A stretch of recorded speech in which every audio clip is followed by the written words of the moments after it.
President Trump has been in office for around 200 days, and to remain politically neutral, I'll just say that these 200 days have been eventful. But if you think the beginning of President Trump's second term has been crazy, just wait until you hear about what Saddam Hussein did within days of assuming office. In July 1979, literally less than 10 days after Saddam Hussein became president of Iraq, he sought to accomplish two things. Number one, project dominance, and number two, get rid of all of his political opponents. So on July 22nd, Saddam Hussein called for an emergency meeting of all the Ba'ath Party leadership. Over 400 Ba'ath Party members gathered in the Al-Quld Hall in Baghdad. None of them knew what the emergency was all about, but as the saying goes, when in Rome, Saddam Hussein was cool as a cucumber. As a matter of fact, he lighted a cigar and smoked it while he knew internally that chaos was about to ensue. He started the meeting by claiming that he'd uncovered a Syrian-backed conspiracy to overthrow him as the new president. And he called up Muhi Abdul Hussein Mashadi, who was the Ba'ath Party's Secretary General at the time, up to the stage to confess his role in the entire scheme. However, this confession was completely forced and completely false. Matter of fact, Mr. Mashadi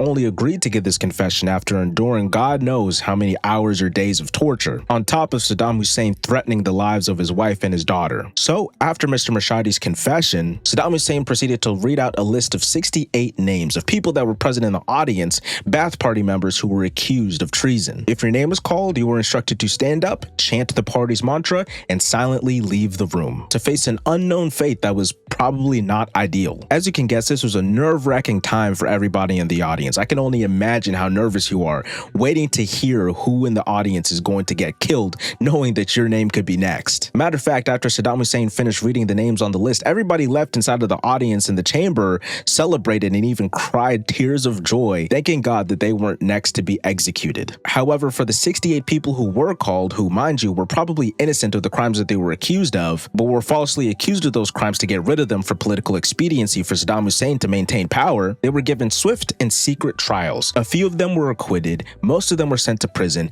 and 22 unlucky ones were sentenced to death by firing squad. And the entire event is now referred to today as the 1979 Ba'ath Party Purge, which Saddam Hussein ordered to be filmed so that he could disseminate the footage all across Iraq to instill fear and deter dissent. But anyway, guys, you let me know what you think in the comments.